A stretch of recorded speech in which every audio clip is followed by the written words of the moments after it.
Generally जो आप कह रहे हो कि there is foul play involve, यही देश की भी सेंटिमेंट है। हाँ, और अगर आत्महत्या थी तो बताओ क्यों थी, कैसे थी, ये सारे रीजंस दो हमें, अच्छे से बताओ, है ना? अगर आप ये बोल रहे हो तो इसके पीछे प्रूफ दो, रीजन दो, हम बिलीव कर लेंगे। बट अगर मर्डर था तो प्लीज वो भी बताओ। ये सेंटिमेंट है कि there was some foul play involve. अभी किसी को पता नहीं क्यों। बहुत सारे काउंटर थियरीज हैं कि सुशांत की मेंटल हेल्थ खराब थी एंड ऑल दैट, पर जनरली ये as a member of the media industry भी मैंने बहुत सारे लोगों से बात करी है। कहते हैं कि वो इतने होपफुल थे एज अ पर्सन, इतने पॉजिटिव थे एज अ पर्सन कि इवन अगर उनकी मेंटल हेल्थ खराब थी और स्पिरिचुअल थे एज अ पर्सन, राइट? हम ये सब प्रैक्टिस करते हैं day in and day out. We can actually watch our mind and our emotions, right? तो वो सेम चीज कर सकते थे। लाइक ये कोई भी ऐसे घोषित नहीं कर सकता कि he was going through depression. There are all sorts of accusations, पर there so much data that's hidden and audiences know कि यहाँ फाउल प्ले इन्वॉल्व है। इट्स जस्ट अबाउट कि किसने ये किया और क्यों। कुछ लोग ये भी कहते हैं कि Sushant was about to be a whistleblower for something. He knew something that he was going to talk about publicly. But वहाँ तक ऑडियंसेस की नॉलेज है, एंड ताकि वो चीज़ें रिवील ना हो जाए पावरफुल लोगों के बारे में, इसलिए the foul play has come from those powerful people. या एकदम हो सकता है ये, क्योंकि भाई ने दीदी को, रूपदी को जाने बोला था वहाँ से 13th को, ठीक है? As if she was kind of protecting her from something, ठीक है? दीदी wanted to stay with him, तो उन्होंने बोला नहीं, कात्या के गुलशन ने, सुशांत ने बोला दीदी को कि नहीं जाइए, कात्या रूबी दी की बेटी है, आप उसके पास जाइए and all. And he didn't share information, like he was kind of keeping some kind of information from her. तो वो तो था, and वो दीदी भी बोलते हैं। He was trying to protect the family. तो उन्हें आइडिया था कि कुछ लोग उनसे नाराज हैं किसी चीज़ को लेकर, एटलीस्ट। ये तो जब दिशा का डेथ हुआ था तो फिर he was really restless after that. उसने बोला कि ये लोग मुझे भी नहीं छोड़ेंगे. It could be anything, media will make it into something, or it could be anything. We have to figure out. And he kept repeating that like for a few times. So, क्या news channels आपको invite करती हैं? हाँ जी। आपको इस तरह के सवाल पूछते हैं? न्यूज़ चैनल इनवाइट करते, मैं जाती नहीं हूँ। क्यों? देखो, मुझे खुद ही जानना है।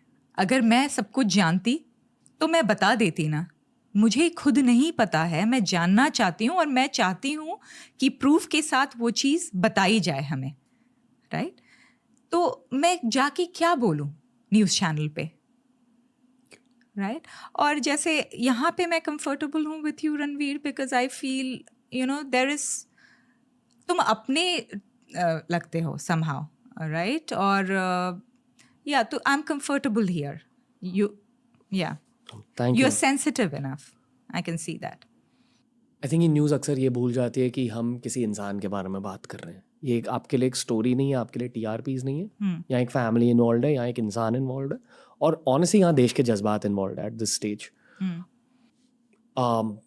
इस टॉपिक को सेंसिटिविटी के साथ अप्रोच करना चाहिए, और जो हमने सुशांत के बारे में कहा कि we need to celebrate his life also at this stage, and we have to live him, we have to make him part of us, right? बताओ।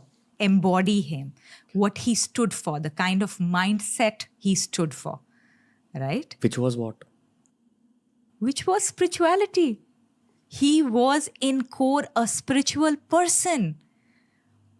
वो हमेशा अपने सारे अगर आप देखोगे उनका टॉक्स और माइंडफुली सुनोगे, तो हमेशा वो बोलना चाहते थे कि देखो मैं यहाँ पे पहुँच चुका हूँ, और जो चीज़ बोला जाता था सक्सेस के लिए, हैप्पीनेस के लिए, वो अचीव कर चुका हूँ।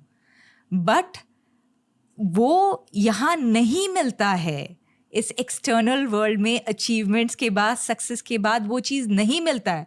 उनका ये बताने का तरीका था कि it is inside you, it is in spirituality that you'll find that ever fulfillment, that real deep fulfillment that you're looking for. हम ऑलमोस्ट पॉडकास्ट के एंड तक पहुंच चुके हैं। एक बहुत रेलिवेंट सवाल है सारे वर्किंग प्रोफेशनल्स का, टीनेजर्स का, कॉलेज स्टूडेंट्स का, एंड मेरे ख्याल से वो आपकी अब सबसे बड़ी मैसेज है दुनिया के लिए। And I think it's a nice way to summarise the podcast also. Mental health, जो मैंने कहा कि 2 अप्रोचेस होंगे आज के पॉडकास्ट में। पहला अप्रोच सुशांत से रिलेटेड था, दूसरा अप्रोच ये मेंटल हेल्थ से रिलेटेड है। स्पेशली जो भी आपने खुद के मेंटल हेल्थ के बारे में सीखा पिछले 4 सालों में। मेंटल फिटनेस नाम की एक चीज़ होती है जिसमें मैं बहुत ज़्यादा बिलीव करता हूँ। उसका मतलब ये है कि लाइफ में अप्स एंड डाउन्स होते रहेंगे, बहुत कुछ होगा लाइफ में, पर जब मुश्किलें आती है लाइफ में, आपके दिमाग को, आपके दिल को रेडी होना चाहिए उन मुश्किलों का सामना करने के लिए। उसे मैं मेंटल फिटनेस कहता हूँ। और मेंटल फिटनेस से रिलेटेड ऑब्वियसली मैं हमेशा ये कहता हूँ कि मेडिटेशन करनी चाहिए, बट दोनों मेंटल हेल्थ और मेंटल फिटनेस को आप ब्रेक डाउन करना चाहोगे? मतलब आपके अकॉर्डिंग क्या है mental fitness, specially keeping the last 4 years in mind, क्योंकि आप उसके पहले भी स्पिरिचुअल थी, but I'm sure कि these 4 years have been educative in some ways also for you. Life को और गहराई से जाना जी, उस पर्सपेक्टिव से भी बात करूँ। देखो, मेंटल फिटनेस आपकी समहाउ, आप जब स्पिरिचुअल पैथ पे होते हो ना, समहाउ भगवान आपको ज़्यादा टेस्ट करते हैं। इट्स ऑलमोस्ट लाइक अगर आप जिम जा रहे हो और आप एक लेवल तक रीच कर गए हो तो आप हैवियर वेट्स उठाते हो जी, टू ट्रेन। उस तरह से गॉड आपको टेस्ट ज़्यादा करते हैं। और जब टेस्ट ज़्यादा करते हैं तब आपको समझ में आता है, ओहो, you were lacking in so many ways, right? तो फिर आपको समझ में, फिर आप कोशिश करते हो कि आप और ग्रो करो। ये एक टेस्टिंग टाइम क्या होता है ना, इट हेल्प्स यू ग्रो। जो भाई के साथ हुआ और जिस तरीके से हुआ और जितना मीडिया कवरेज था और कितने सारे लोग उसके बारे में बात कर रहे थे, it was a very difficult phase of my life. It was not easy, right? तो उस समय तक जो भी मैंने स्पिरिचुअल प्रैक्टिस अपनी की थी, वो टाइम था to apply it, to really really apply all those spiritual practices. And Ranveer, आप बिलीव नहीं करोगे, मैं खुद was going through a lot of pain. I was trying to kind of heal from this grief. And I remember रात में भी मुझे ऐसा फील हो रहा था कि I am going through a death process, अपना ही डेथ प्रोसेस। रात में जब मैं बेड पे लेटी हुई थी, एक बार क्या हुआ, पूरे बॉडी में एक अजीब सी liquid, it was very visceral, liquid flow किया, and it almost paralyzed me, and my heart started beating so fast and I was sweating profusely, and I was feeling like, oh, is this death? And what will happen after death? और ये चीज़ I experienced this 2.5 times, and by the sheer practice, जो मैंने practice अपनी life में की थी, spiritual practice, that only came for my rescue in the end, where in Buddhism I have practiced that everything is an illusion, ये सब माया है, ये mind का creation है, और मैं ये नहीं हूँ, मैं awareness हूँ जो watch कर रहा है इसको, मैं दृष्टा हूँ। तो I was able to kick that feeling completely, and I came in my drashta bhav, and that thing never happened to me again. But it was a very very difficult phase of my life. ठीक है? तो इससे आप basically what you are doing when you are doing this, you are kind of imbibing that truth that you have understood deeply in your body, you're embodying it. ठीक है? और ये बहुत important होता है, ये बहुत important होता है। आप जब वो चीज़ यूज़ कर सकते हो जब आपको you are put into that situation. Generally ना मैम, ऑनलाइन वर्ल्ड बहुत नाराज़ हो जाता है जब हम कहते हैं कि give wounds time, to heal. ये थोड़ी सी क्लीशेड एडवाइस मानी जाती है इंटरनेट पर. लोग कहते हैं कि ये तो हर कोई कहता है, give it time, sleep over it.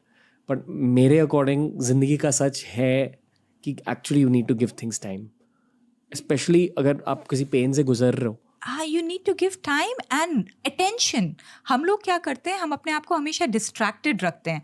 कुछ वुंड हुआ, इंटरनल ग्रीफ हुआ, उसको पुश करते हैं, वहाँ अटेंशन नहीं डालना चाहते हैं, because it doesn't feel good when you experience that pain. It doesn't feel good. तो हम उससे भागना चाहते हैं, है ना, उसको सप्रेस करना चाहते हैं. बट तरीका यही है उसको ट्रांसम्यूट करने का. Basically we have to sit with the pain. तो वही मैंने किया रणवीर.